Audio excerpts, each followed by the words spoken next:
Sebuah kebun sawit yang tenang di Desa Mekarjaya, Kecamatan Jirak Jaya, Kabupaten Musi Banyuasin, mendadak berubah menjadi saksi bisu sebuah tragedi berdarah. Selasa, 25 Agustus 2026, pukul 10 pagi, udara pagi yang semestinya produktif justru diwarnai dengus napas kemarahan dan kilatan senjata tajam. Disinilah seorang pria bernama Andre meregang nyawa secara mengenaskan. Namun, yang membuat kasus ini menyita perhatian publik bukan sekadar apa yang terjadi di atas tanah berumput itu, melainkan tampang dan pengakuan dari sang pelaku, Abu Sidik alias AS, saat detik-detik penangkapannya. Mari kita bedah sisi humanis dan psikologis dari balik wajah sang pelaku. Bagaimana niat awal yang tampak sepele soal ganti rugi buah sawit berubah menjadi sebuah malapetaka maut yang merenggut nyawa dan menghancurkan masa depan. Dari balik jeruji besi dan sorot kamera media, AS, pria berinisial yang kini menjadi tersangka utama, tampak terduduk dengan raut muka yang menyiratkan ketegangan sisa-sisa adrenalin. Tatapannya kosong, sesekali menunduk, menyembunyikan rasa bersalah yang mendalam. Kepada aparat kepolisian dan awak media, AS menceritakan versinya dengan gestur tubuh yang menunjukkan penyesalan. Hari itu, ia mendapati buah sawit miliknya hilang dicuri. Sebagai pemilik kebun, wajar jika darahnya mendidih. Namun, alih-alih langsung menggunakan kekerasan, AS mengaku niat awalnya sebenarnya sederhana, meminta pertanggungjawaban.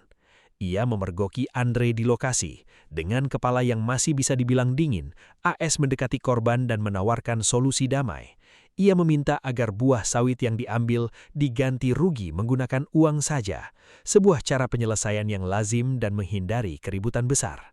Namun disinilah titik balik emosional itu terjadi. Tawaran damai AS rupanya ditolak mentah-mentah. Alih-alih melunak atau meminta maaf, korban Andre justru dikabarkan meradang. Emosi membakar situasi seketika. Dari sinilah wajah penyesalan sang pelaku mulai berubah menjadi wajah ketakutan defensif. Perselisihan kecil di bawah rindangnya pohon sawit itu dengan cepat berubah menjadi arena gladiator mini. Menurut pengakuan AS dengan suara yang terbata-bata, situasi menjadi tak terkendali ketika korban diduga menyerangnya terlebih dahulu menggunakan parang. Saya minta ganti rugi atas sawit yang hilang.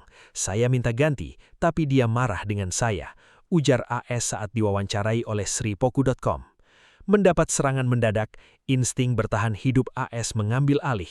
Wajahnya yang tadinya berniat menagih ganti rugi berubah menjadi wajah kemarahan akibat rasa terancam. Terjadilah duel maut menggunakan senjata tajam jenis parang di tengah kebun. Kapolsek Sungai Keruh Ibtu Mustaqim Hadi bersama Kapolres Mubah, AKBP Adik Listiono mengungkapkan fakta medis yang mengerikan dari hasil olah TKP. Pelaku yang mengaku hilaf melayangkan sabetan parang bertubi-tubi. Satu sabetan mengenai lengan kiri, disusul dua tebakan fatal mendarat di bagian leher sebelah kiri korban, hingga menyebabkan luka parah dan terputusnya bagian leher tersebut. Korban tewas seketika di tempat. Melihat apa yang telah diperbuatnya, melihat darah dan tubuh tak bernyawa di hadapannya, tampang garang saat duel itu seketika runtuh, rasa takut, syok, dan kesadaran mengerikan menghantam mental sang pelaku. Ada satu sisi menarik dari sosok AS pasca kejadian.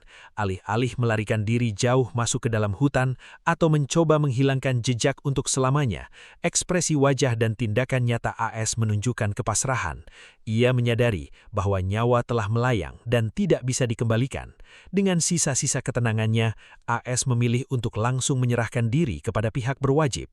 Saya hilaf dengan kejadian tersebut, makanya saya langsung menyerahkan diri. Ucapnya singkat dengan nada penyesalan yang kentara. Sikap kooperatif ini langsung direspons cepat oleh jajaran Polres Musi Banyuasin. Barang bukti berupa parang diamankan dan pelaku langsung digelandang ke Mapolres Mubah untuk menjalani proses hukum yang ketat. Berdasarkan catatan hukum, AS kini dijerat dengan ketentuan pidana berat, yakni pasal 463 dan pasal 456 dengan ancaman hukuman antara 7 hingga 15 tahun. Kasus di Desa Mekarjaya ini meninggalkan luka mendalam bagi kedua belah pihak dan warga sekitar yang sempat geger. Di satu sisi, ada keluarga korban yang kehilangan orang terkasih dengan cara yang sangat tragis. Di sisi lain, ada seorang Abu Sidik yang wajah dan pengakuannya kini dihiasi penyesalan tiada tara, harus mendekam di balik jeruji besi akibat hilangnya kendali emosi sesaat. Hanya karena persoalan buah sawit bernilai ekonomi